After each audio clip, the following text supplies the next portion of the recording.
All of you. कैसे हैं आप लोग? मैं अजय सर आप लोगों का स्वागत करता हूं अपने YouTube channel A smart education A to Z में। आज के वीडियो में हम लोग वर्ग 10 के एनसीईआरटी बुक के एक्सरसाइज 1.1 का कंप्लीट सॉल्यूशन को देखेंगे। तो शुरू करते हैं आज के वीडियो को। पहला प्रश्न है, निम्नलिखित संख्याओं का एचसीएफ ज्ञात करने के लिए यूक्लिड विभाजन एल्गोरिथम का प्रयोग करना है। अर्थात यूक्लिड विभाजन एल्गोरिथम का प्रयोग करके हम लोगों को दी गई संख्याओं का एचसीएफ ज्ञात करना है, जिसमें हमारा पहला नंबर है 135 और 225। तो चलते हैं इसके सॉल्यूशन की ओर। सबसे पहले हमें दो नंबर दिया हुआ है 135 और 225, उसे हम लोग लिख लेते हैं 135 और 225।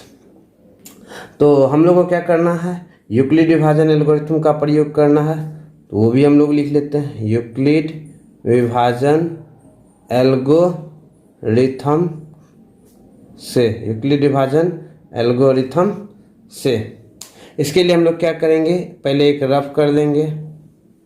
ये हमारा रफ पोर्शन हो गया, ये आपको एग्जाम में नहीं लिखना है। सबसे बड़ी संख्या को भाज्य के रूप में, छोटी संख्या को भाजक के रूप में हम लोग उतार लेते हैं। अब देखिए 225 में 135 से भागा देने पे एक बार में लग रहा है, ये हमारा शेषफल हो गया 90। फिर हम लोग क्या करेंगे, 135 को यहाँ पे ले आएंगे, एक बार में भागा लगा, हमारा शेषफल बचा 45 और ये 90 यहाँ आ जाएगा। 45 दूनी 90, हमारा शेषफल क्या हो गया 0। चूँकि शेषफल क्या हमारा निकला है 0, इसलिए मौसा क्या हो जाएगा 45। तो अब हम लोग यूक्लिड विभाजन एल्गोरिथम द्वारा लिखेंगे। उससे पहले आपको बता दूं कि भाज्य बराबर भाजक गुना भागफल जोड़ शेषफल होता है। तो चलिए हम लोग भी भाज्य बराबर भाजक गुना भागफल जोड़ शेषफल का प्रयोग करते हैं। भाज्य हमारा क्या है 225, भाजक क्या है 135, भागफल क्या है 1 और शेषफल क्या आया 90। चूँकि शेषफल 90 है यानी 0 नहीं है, तो ये क्रिया हम लोग फिर से दोहराएंगे। अब की बार हमारा जो भाज्य है वह क्या हो गया 135, भाजक कितना है 90 गुना भागफल 1 और शेषफल 45।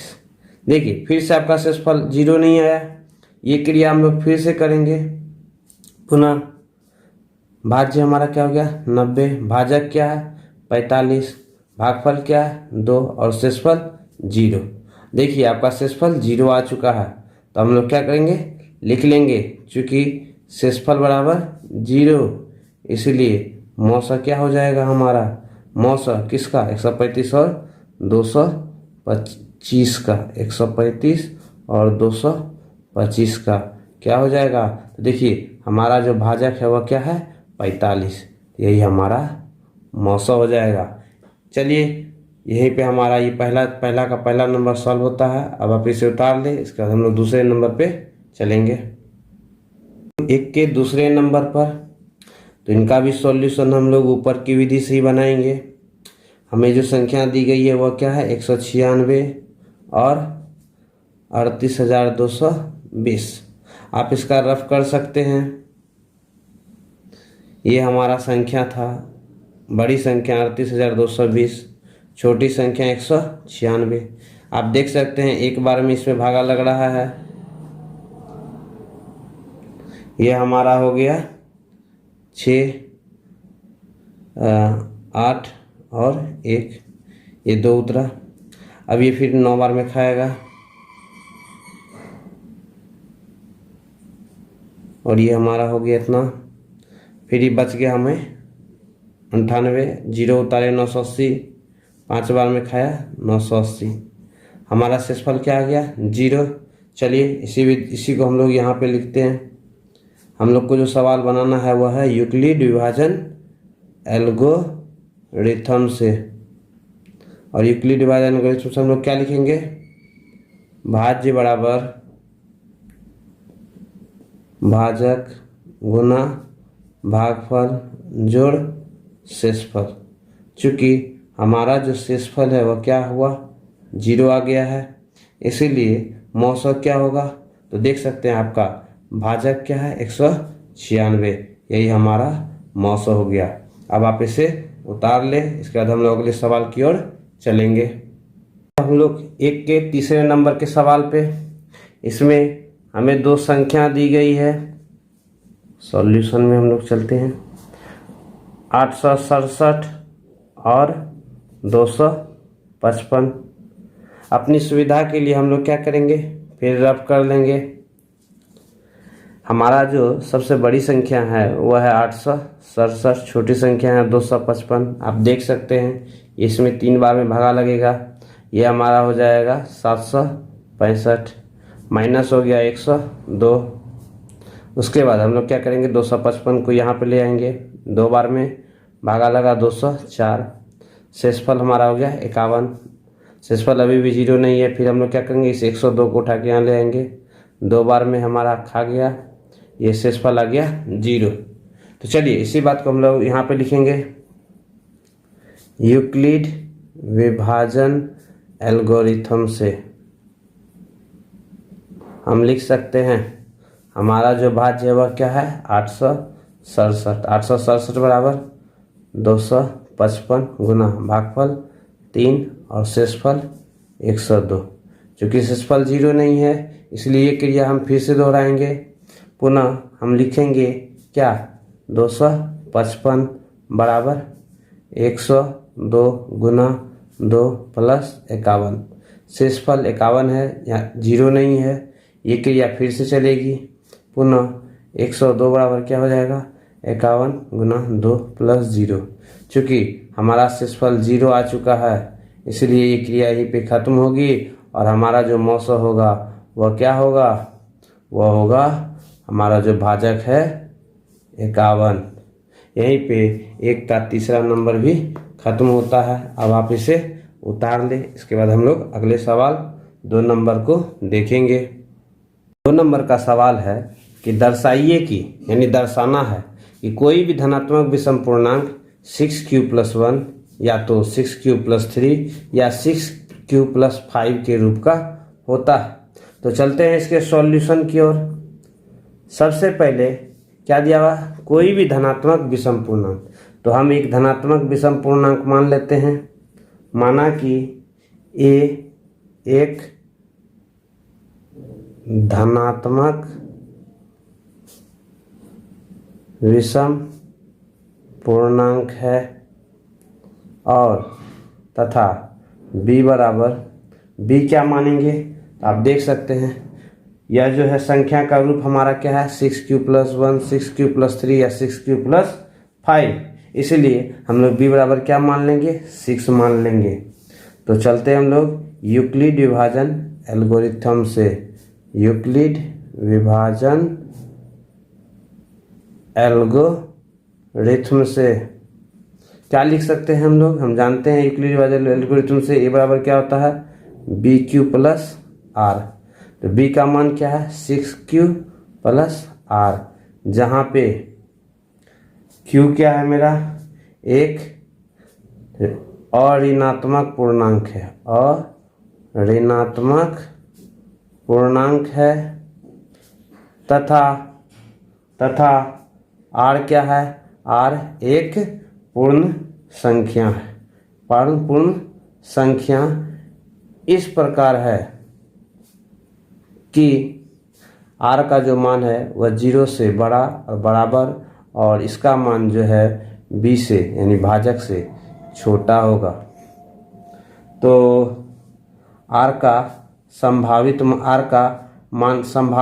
क्या हो जाएगा, r का संभावित मान हो जाएगा, तो देख सकते हैं r 0 के बराबर है और b से छोटा है। b का मान क्या है 6 है, तो r का जो मान होगा हमारा होगा 0, 1, 2, 3, 4 और 5। तो चलिए हम लोग सबसे पहले लेते हैं जब r का मान 0 हो, जब r का मान 0 हो तो a का मान क्या हो जाएगा 6q, जब r का मान 1 हो तो a का मान क्या हो जाएगा 6q + 1। जब r का मान 2 हो तो a बराबर क्या हो जाएगा हमारा 6q + 2। जब r का मान 3 हो तो a का मान क्या हो जाएगा 6q + 3। जब r का मान 4 हो तो a का मान क्या हो जाएगा 6q + 4। जब r का मान 5 हो तो a बराबर क्या हो जाएगा हमारा 6q + 5। चूँकि 6q + 2 तथा 6q + 4 सम संख्याएं हैं तथा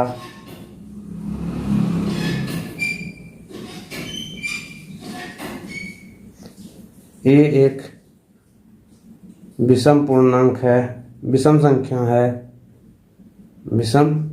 संख्या है अतः 6q + 2 6q + 4 धनात्मक विषम पूर्णांक नहीं हो सकता है।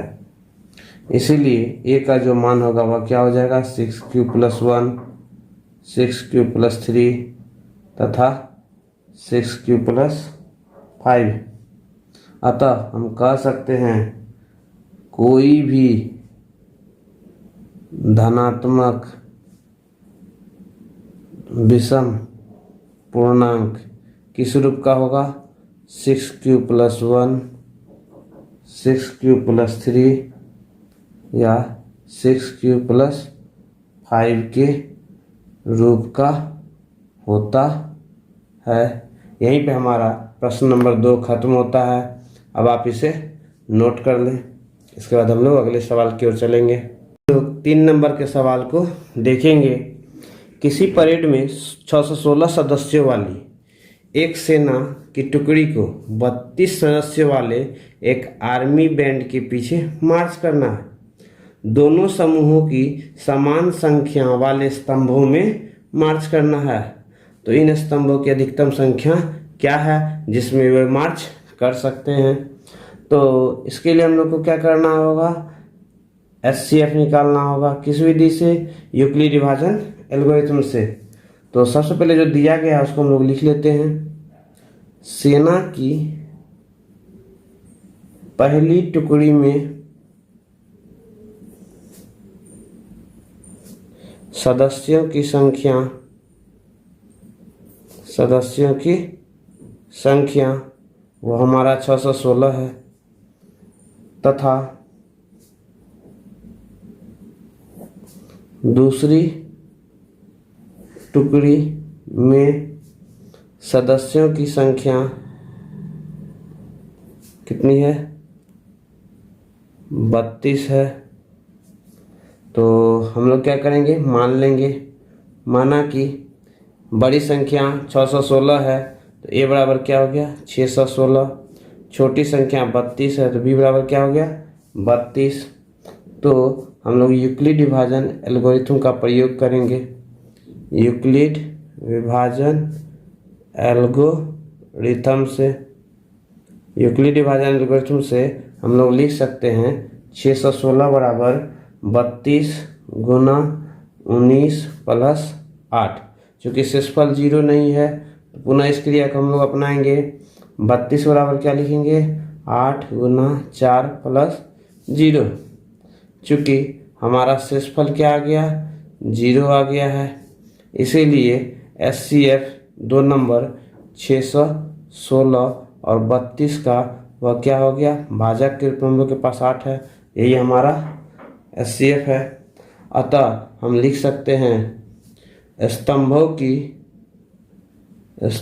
की अधिकतम संख्या वह हमारी 8 होगी। यही हमारा 3 का सॉल्यूशन है। अब आप इसे नोट कर ले। इसके बाद हम लोग अगले सवाल पे चलेंगे। तो सवाल नंबर 4 को देखेंगे, जिसमें यूक्लिड विभाजन प्रमेय का प्रयोग करके हम लोग को दिखाना है कि किसी धनात्मक पूर्णांक का जो वर्ग होता है वह किसी पूर्णांक m के लिए या तो 3m या तो 3m+1 के रूप का होता है। तो चलते हैं इसके सॉल्यूशन की ओर।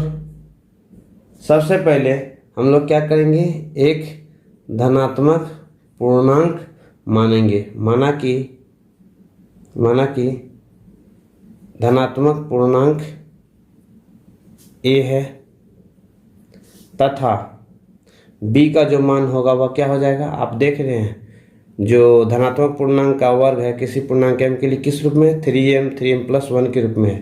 तो b का मान हम लोग क्या लेंगे, 3 लेंगे। और क्या करेंगे, यूक्लिड विभाजन प्रमेय का प्रयोग कर देंगे। यूक्लिड विभाजन प्रमेय से हम लोग क्या लिख सकते हैं, a बराबर BQ + R। b का मान क्या है हमारा 3 है, तो ये हो गया 3Q + R, जहाँ Q क्या है, Q एक धनात्मक पूर्णांक तथा R एक पूर्ण संख्या। इस प्रकार है कि R का जो मान है वह 0 से बड़ा और 0 के बराबर है और B से छोटा है। तो R का संभावित मान क्या हो जाएगा, R का संभावित मान तो आप देख सकते हैं 0 के बराबर है और B का मान 3 है, 3 से छोटा है, तो हमारा हो जाएगा 1 और 2। तो चलिए हम लोग स्थितियाँ लगाते हैं। जब R का मान 0 हो तो A का मान हमारा क्या हो जाएगा, 3Q। जब आप इसमें देख सकते हैं धनात्मक पूर्णांक का वर्ग दिखाना था, तो चलिए हम लोग वर्ग निकाल लेते हैं। दोनों तरफ वर्ग करते हैं, a का स्क्वायर इधर हो जाएगा 3Q का स्क्वायर, a का स्क्वायर a स्क्वायर हो गया, 3 का स्क्वायर 9 हो गया, Q का स्क्वायर Q स्क्वायर हो गया। तो इसको हम लोग लिख सकते हैं a स्क्वायर बराबर 3 × 3Q का whole square implies that a square बराबर 3 × m, जहाँ m का मान क्या है 3Q स्क्वायर। चलिए हम लोग फिर से, जब R का मान 1 होगा तब क्या होगा वो ले लेते हैं। तो a बराबर हमारा हो जाएगा 3Q + 1। दोनों तरफ हम लोग वर्क कर लेंगे, a का स्क्वायर बराबर 3Q + 1 का होल स्क्वायर इम्प्लाइज दैट हो गया a स्क्वायर 3 का स्क्वायर 9, Q का square Q square plus 2ab 3 दूनी 6Q + 1 का square 1 implies that a square बराबर, इन दोनों में से देख रहे हैं 3 कॉमन मिल रहा है, कॉमन ले लेते हैं। तो ये हमारा बच गया 3Q स्क्वायर + 2Q, इधर हमारा रह गया +1 इम्प्लाइज दैट a स्क्वायर बराबर क्या हो गया 3m + 1, जहाँ m का मान क्या है 3Q स्क्वायर + 2Q है। चलिए अब हम लोग अगले संभावित मान की ओर चलते हैं। जब R का मान क्या हो 2 हो, जब R का मान क्या हो 2 हो, तो a बराबर हमारा हो जाएगा 3Q + 2 इम्प्लाइज दैट, दोनों तरफ वर्क करेंगे, a का स्क्वायर = 3Q + 2 का whole square implies that a square बराबर 3 का स्क्वायर 9, Q का स्क्वायर Q स्क्वायर 3 दूनी 6 दूनी 12, Q + 2 का square 4 implies that a square बराबर क्या हो गया 9Q स्क्वायर + 12Q। 4 को क्या लिख सकते हैं 3 + 1 इम्प्लाइज दैट a स्क्वायर बराबर 3 कॉमन ले लेते हैं, 3 क्या हो गया हमारा 3Q square + 4Q + 1 + 1 implies that a square बराबर क्या हमारा हो गया 3m प्लस 1, जहाँ m का मान क्या है 3q² प्लस 4q प्लस 1 है। तो आप देख सकते हैं जितने भी धनात्मक पूर्णांक का वर्ग निकाला गया वो किस रूप में है 3m प्लस 1 और 3m प्लस 1 का। तो हम कह सकते हैं कि अतः किसी धन पूर्णांक का वर्ग 3m या 3m प्लस 1 के रूप का होता है। ये आपका सॉल्यूशन है, आप इसे उतार ले। इसके बाद हम लोग इस चैप्टर के अंतिम प्रश्न को देखेंगे। अगला सवाल है, यूक्लिड विभाजन प्रमेयिका का प्रयोग करके दिखाना है कि किसी धनात्मक पूर्णांक का घन 9m प्लस 1 या 9m प्लस 8 के रूप का होता है। तो चलते हैं इसके सॉल्यूशन की ओर। सबसे पहले हम लोग क्या करेंगे, एक धनात्मक पूर्णांक मानेंगे। माना कि एक धनात्मक पूर्णांक a है, माना कि एक धनात्मक पूर्णांक क्या है a है, तथा b का मान क्या है, b का मान जनरली देखिए 9m प्लस 1 या 9m प्लस 8 के रूप का। तो आप 9m मान सकते हैं, लेकिन हम लोग यहाँ पे 3 मानकर बनाएंगे। आप भी इसी तरह से बना सकते हैं, ये थोड़ा आसान है। चलिए, तो b का मान हम लोग क्या मान लिए 3 मान लेंगे। तो यूक्लिड विभाजन प्रमेयिका से हम लोग क्या लिखेंगे, यूक्लिड विभाजन प्रमेयिका से हम लोग लिख सकते हैं a बराबर BQ plus R implies that b का मान 3Q प्लस R, जहाँ मेरा Q क्या है, एक धनात्मक पूर्णांक है तथा R क्या है, R एक पूर्ण संख्या। इस प्रकार है कि R का जो मान है वह 0 से बड़ा और 0 के बराबर है तथा R का मान जो है वह 3 से छोटा है। तो चलते हैं अपने पहले स्थिति की ओर। जब R का मान 0 हो, तो हमारा a का जो मान है वह क्या हो जाएगा 3q। अब देखिए क्या कर रहा है, घन के रूप में होना चाहिए। तो हम लोग क्या करेंगे, दोनों तरफ घन कर देंगे, a का घन और इधर हो जाएगा 3q का घन इम्प्लाइज दैट a का घन a क्यूब 3 का क्यूब 27 q का क्यूब और इसको हम लोग को दिखाना है 9m या 9m प्लस 1 या 9m प्लस 8 के रूप का होता है। तो a क्यूब बराबर हमारा क्या हो जाएगा, इसमें से हम लोग क्या करेंगे 9 खींच लेंगे बाहर, तो हमारा क्या हो गया 3q cube implies that a cube बराबर क्या हो गया हमारा 9m, जहाँ m का मान कितना है 3q क्यूब। पहली स्थिति हम लोग की क्लियर हो जाती है। अब हम लोग दूसरी स्थिति को चलते हैं, r बराबर 1। जब r बराबर 1 हो तो हमारा a बराबर क्या हो जाएगा 3q प्लस 1 इम्प्लाइज दैट दोनों तरफ हम लोग क्या करेंगे घन कर देंगे, a क्यूब बराबर 3q प्लस 1 का होल क्यूब इम्प्लाइज दैट ये हमारा हो गया a क्यूब बराबर 3 का क्यूब 27 q का cube plus 3a square b 3a square 3 का square 9 q square into b का मान 1 plus 3a into b square plus b का cube b cube implies that ये हमारा हो गया a क्यूब बराबर 27 q क्यूब प्लस 9 तिया 27 q स्क्वायर प्लस 3 तिया 9q plus 1 implies that a cube बराबर हम लोग क्या करेंगे 9 कॉमन ले लेंगे, यहाँ से 9 निकला 3q क्यूब, यहाँ से 9 निकला 3q स्क्वायर, यहाँ से 9 निकला q, इसमें 9 नहीं है इसको अलग से लिख लेते हैं plus 1 implies that a cube बराबर हमारा क्या हो गया 9m प्लस 1, जहाँ m का मान क्या है, m का मान ये टोटल m का मान है, m बराबर हमारा हो गया 3q cube plus 3q Q square plus Q. अब हम लोग तीसरी स्थिति को देखेंगे, जब r का मान 2 हो तो हमारा a का मान क्या हो जाएगा, a का मान हो जाएगा 3q प्लस 2। फिर से हम लोग क्या करेंगे, दोनों तरफ घन कर देंगे, a का क्यूब बराबर 3q प्लस 2 का whole cube implies that a का क्यूब a क्यूब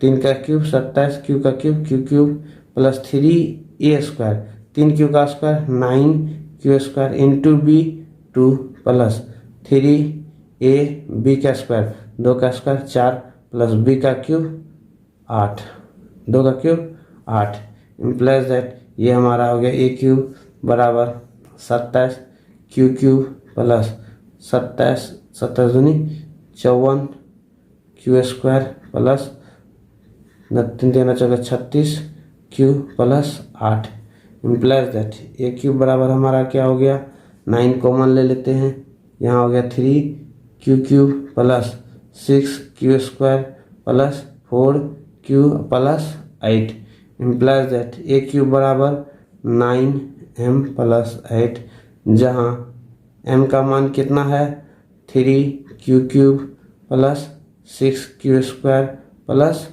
4q। अतः हम कह